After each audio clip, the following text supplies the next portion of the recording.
Lesson 1. Magic.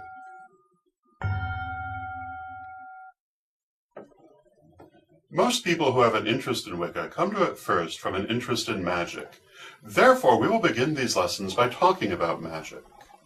Many people would say that magic is only a small part of the Wiccan religion, and in the sense of spellcraft, this would be true. But in a broader sense, everything about Wicca is magic because Wicca is about transformation, creation, and spiritual growth, and this, after all, is what magic is all about. But what is magic, and how does it work? The theory of magic. The universe is composed of energy. Everything around you, everything you see, and many things you do not, are composed of energy. You too are composed of energy. Your body, which seems so solid, is composed of endless numbers of microscopic particles held together at the subatomic level by energy. Modern science has taught us this, but the Vedic sages of India have taught this too, and for many thousands of years. In Europe, the Druids and after them the witches recognized this fact as well. Even the most solid stone is, in fact, composed of millions and millions of atoms and molecules orbiting each other in the endless and graceful dance of life. This is part of the meaning of the ancient maxim, as above, so below, which tells us that just as we live in a vast universe filled with countless stars, so too whole universes of a different nature exist within us, within the microscopic makeup of our being, worlds within worlds.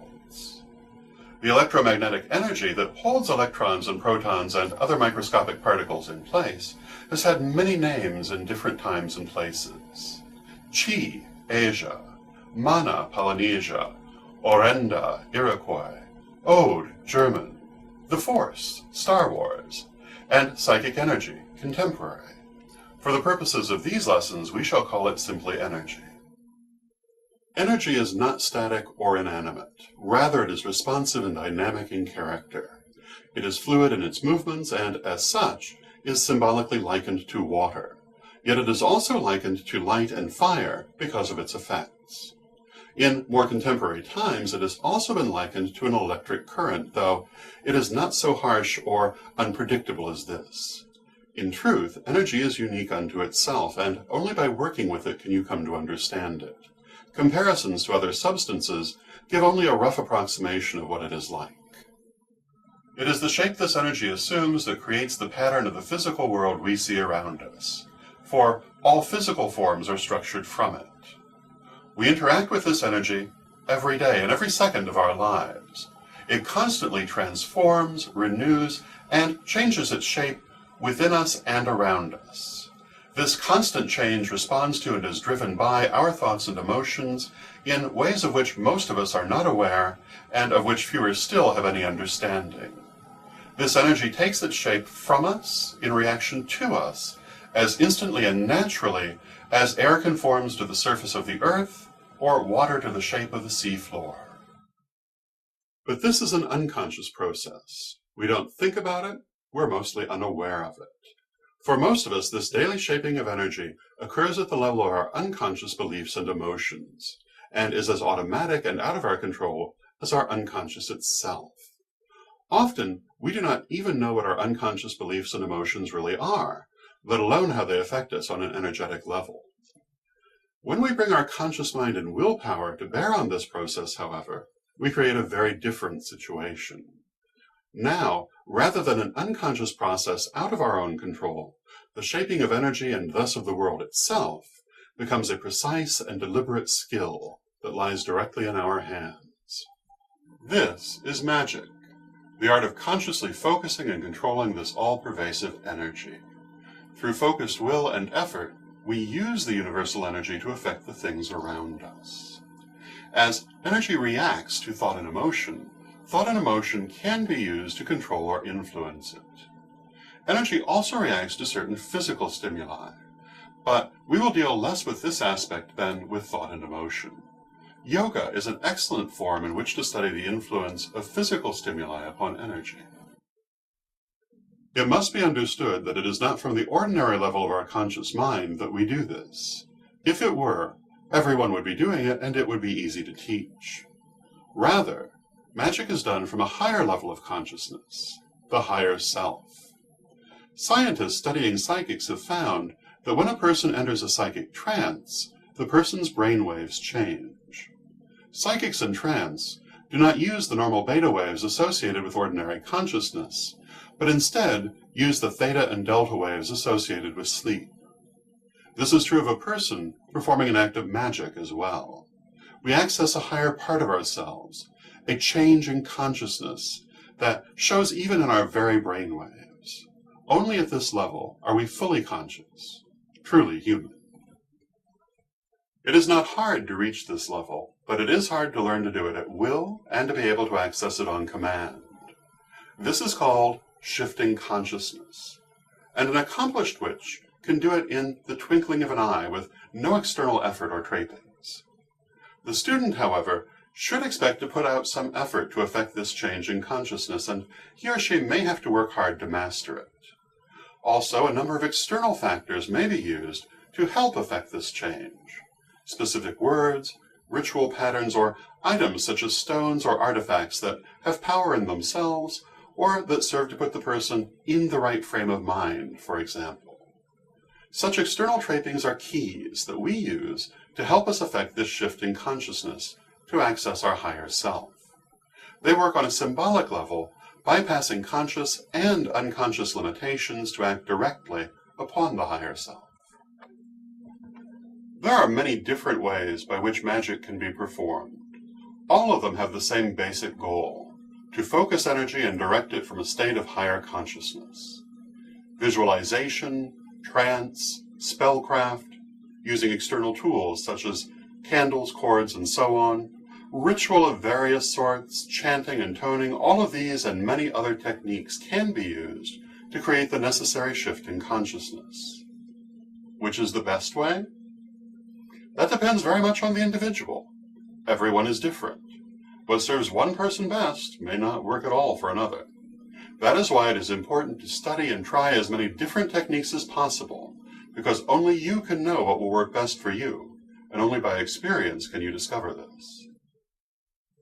In these lessons, we will present as much useful instruction as possible, and as wide a variety of techniques as possible. But in the end, your growth depends upon your willingness to experiment and your ability to combine those techniques that serve you best. The practice of magic. Through magic, we influence or control the things around us. Therefore, it is wise to use magic only to make these things better. The ancient rule of Wicca is, do as you will, but harm none.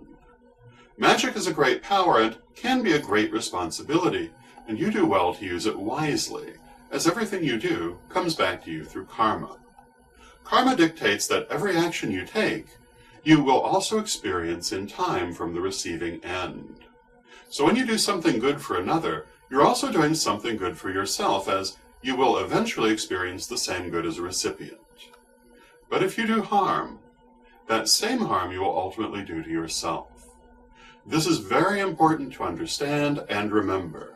You should bear it in mind in every aspect of your life, including the magic you practice. To do harm is not only wrong in itself, but it ultimately hurts the doer. Moreover, most Wiccans believe in the law of three, or threefold law. That is to say, that what you do comes back to you not only once, but multiple times. Some Wiccans believe that the number 3 in the law of 3 is meant to be taken literally, that the karma of our actions returns to us exactly 3 times.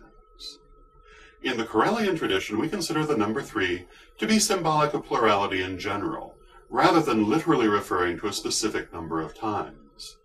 Thus, in Karelian terms, the law of 3 means that you will experience the karma of your actions as many times as needed to learn the necessary lesson. Before you do anything that affects another, then, always ask yourself, how would I feel if I were on the receiving end? Because, in fact, you will in time receive it back, for all things return to their source. But so long as you work with a pure heart and good intent, karma will be your benefactor. There is another distinction to note between doing and receiving. The words magic and psychism describe 2 aspects of the same process, connecting to the higher self.